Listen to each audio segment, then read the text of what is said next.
SLBC టన్నెల్లో చిక్కుకున్న వారిని బయటకు తీసుకొచ్చేందుకు గంటల కొద్దీ రెస్క్యూ ఆపరేషన్ కంటిన్యూ అవుతూనే ఉంది. ఇప్పటి వరకు 8 బృందాలు రెస్క్యూలో పాల్గొన్నాయి. Army, NDRF, SDRF, Singareni, SLBC team సహా హైడ్రా కూడా ఇప్పుడు తీవ్రంగా శ్రమిస్తోంది. మరిన్ని ఇబ్బందులు ఎదురైతే వైజాగ్ నుంచి ఇండియన్ నేవీని కూడా రెస్క్యూలో పాల్గొనేందుకు సిద్ధంగా ఉంచింది ప్రభుత్వం.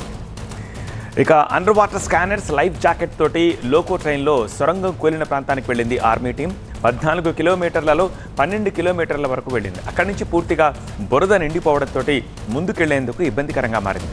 దీంతో సొరంగంలోకి భారీ జనరేటర్ని పంపించారు అధికారులు.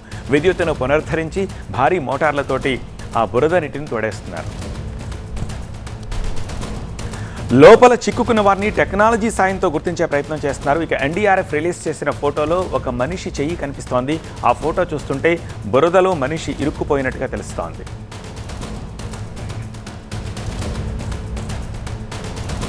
Oasis Fertility-లో టెస్ట్, ట్రీట్మెంట్స్, థెరపీస్ అన్ని scientifically design in the good hands of science. Mummy daddy అవ్వాలంటే Oasis కి కాల్ చేయండి.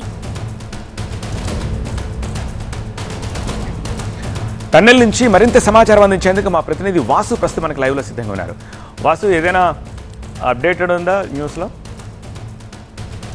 శ్రీశైలం ఎస్ఎల్బీసీ టన్నెల్లో నిన్న అగ్ని ప్రమాదం చోటు చేసుకుంది. ఈ నేపథ్యంలోనే 8 మంది లోపల చిక్కున్నారు. వాళ్ళందరినీ రక్షించేందుకు, క్షేమంగా బయటికి తీసుకొచ్చేందుకు ఇటు ఎన్డీఆర్ఎఫ్ సిబ్బందితో పాటు ఇటు సింగరేణికి సంబంధించిన సిబ్బంది వాళ్ళందరూ కూడా తీవ్రంగా శ్రమిస్తున్నారు. లోపల దాదాపు ఈ రోజు 33 గంటలుగా ఈ శ్రమ అయితే కొనసాగుతుంది. లోపల రెస్క్యూ ఆపరేషన్ కొనసాగుతుంది. కొద్దిసేపటికి అంటే 3 అవర్స్ బ్యాక్ ఇటు ఎన్డీఆర్ఎఫ్ తో పాటు ఆర్మీ రెస్క్యూ టీమ్స్ అన్ని కూడా లోపలికి వెళ్ళాయి. వాళ్ళతో పాటు మంత్రి జూపల్లి కృష్ణారావు కూడా లోపలే ఉన్నారు. 3 గంటల నుంచి మంత్రి కూడా లోపలే ఉన్నారు. వాళ్ళందరూ రెస్క్యూ ఏ విధంగా చేస్తున్నారు అనుకున్నా కూడా మంత్రి కూడా దగ్గరుండి పరిశీలిస్తున్న పరిస్థితి మనం స్పష్టంగా కనిపిస్తుంది. మొత్తానికైతే అయితే ఈ రెస్క్యూకు సంబంధించి దీంతో పాటు కొంచెం ఎక్స్పర్ట్లు కూడా తీసుకొచ్చారు. గతంలో ఉత్తరాఖండ్ లో ఏ విధంగా ఈ టన్నెల్స్ ప్రమాదాలు జరిగినాయి వాళ్ళకి సంబంధించి వాళ్ళందరూ కూడా తీసుకొచ్చారు. ఇక్కడ వాళ్ళందరూ సలహాలు, సూచనలు కూడా తీసుకుంటున్న పరిస్థితి. మొత్తానికి ఉదయం నుంచి కూడా పూర్తి స్థాయిలో జిల్లా కలెక్టర్, ఎస్పీ, మంత్రి ఉత్తమ్ కుమార్ రెడ్డి, జూపల్లి కృష్ణారావు అందరూ కూడా ఒక సంయుక్త సమావేశం నిర్వహించారు. దాంతో పాటు మొదటగా ఎక్కడైతే ఇన్సిడెంట్ జరిగిందో దాదాపు లోపల 14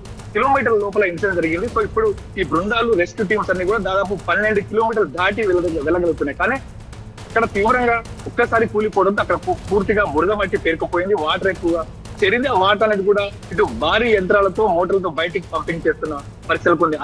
అనేక పిస్తులు తిరిగాయి. ఎందుకంటే చాలా సార్లు ఏ విధంగా వీళ్ళని కాపాడేదన్న కోణంలో ఇంకా రీసెర్చ్ జరుగుతూ ఉంది. ఆ నేపథ్యంలో ఎక్కడైతే ఇన్సిడెంట్ జరిగిందో ఆ టన్నెల్ పై నుంచి హోల్ చేసి రెస్క్యూ చేద్దాం అన్న కోణంలో చర్చ జరిగింది. కానీ ఎక్కడ కూడా అధికారులు అదంతా సేఫ్ కాదని చెప్పారు. దాని తర్వాత మళ్ళీ ఎక్కడ ఇన్సిడెంట్ జరిగిన సైడ్ నుంచి హోల్ పెడదాం అనుకున్నారు. అది కూడా శ్రేయస్కరం కాదు. ఎందుకంటే కృష్ణా రివర్ కి ఆనుకున్న నేపథ్యంలో అది కూడా శ్రేయస్కరం కాదు.